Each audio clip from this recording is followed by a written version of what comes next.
सावित्री और उसका परिवार एक गांव में रहता था। उसका परिवार बहुत ही गरीब था। सावित्री के 2 बच्चे थे, सोनू और माला।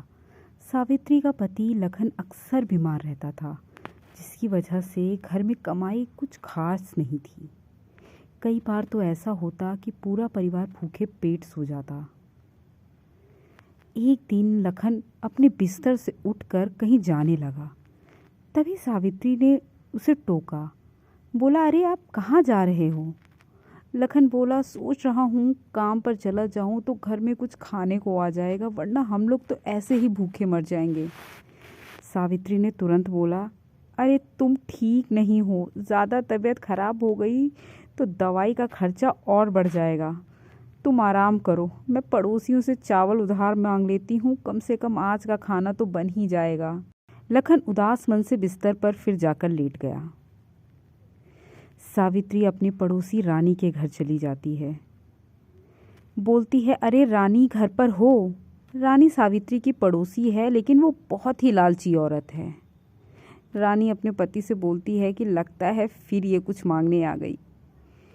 फिर घर से ही चिल्लाकर बोलती है, हाँ दीदी आई आई, अरे क्या हुआ, कुछ काम था? सावित्री बोलती है, हाँ रानी बहन, थोड़ा चावल उधार दे दो, आज घर में खाने को कुछ भी नहीं है। रानी नाक भौं सिकोड़ते हुए बोलती है, अरे दीदी चावल तो ज़्यादा नहीं होगा, लेकिन आप कहती हो तो थोड़ा दे ही देती हूँ। रानी अपने घर में जाती है।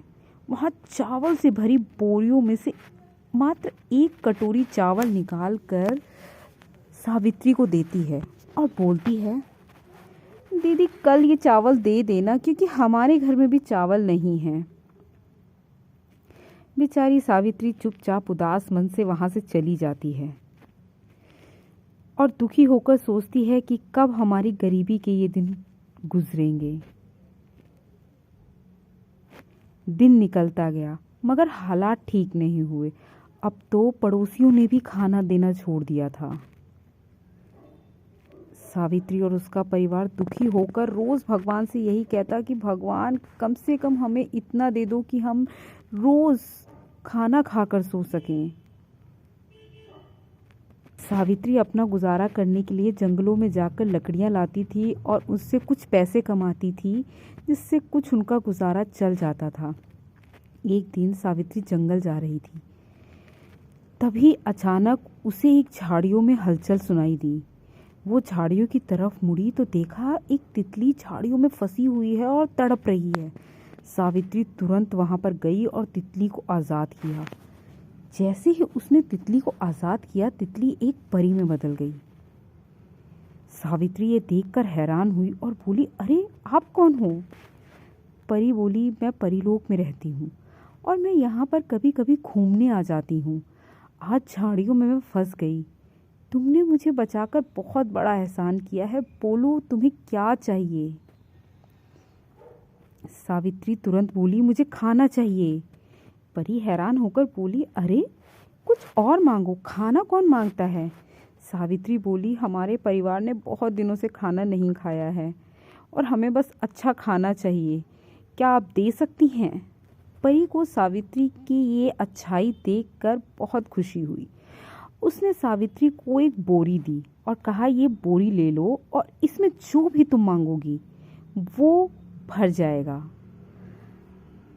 लेकिन याद रखना, लालच में अगर तुमने कुछ ज़्यादा ही मांग लिया तो ये श्राप में भी बदल जाएगा। सावित्री खुश हो गई और परी को शुक्रिया कहकर दौड़ी दौड़ी अपने घर की तरफ पहुंची। घर पहुंचते ही अपने पति से बोली, सुनो, सुनते हो? उसका पति बोलता है, अरे क्या हो गया, क्या आफत आ गई? सावित्री हाफते हुए बोलती है, अरे पता है आज मुझे जंगल में क्या मिला? सावित्री का पति हैरान होकर पूछता है, क्या हुआ?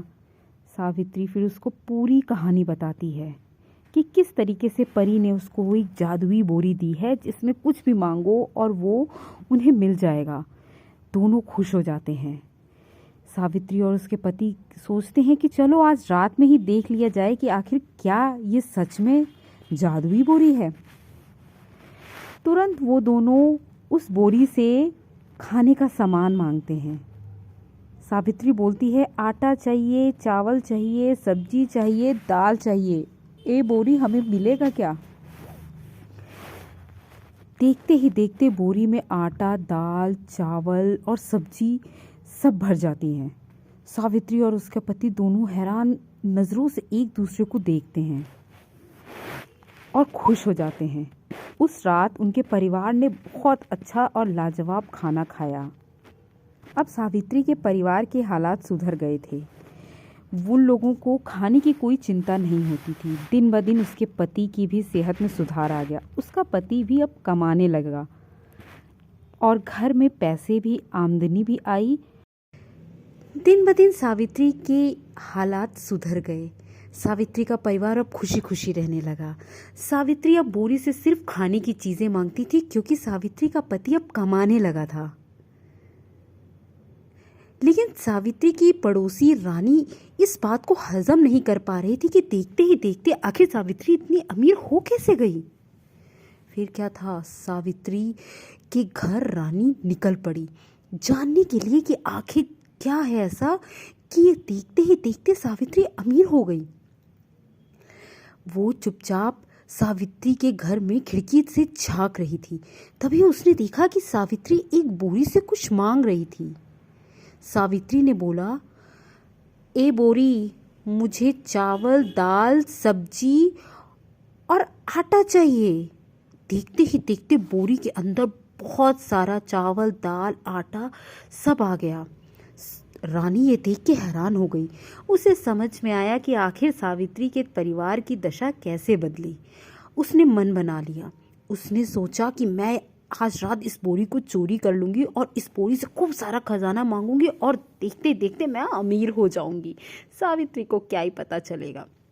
उसी रात रानी सावित्री के घर गई और चुपके से उसने बोरी चुरा ली और अपने घर आई, अपने पति को सारी बात बताई।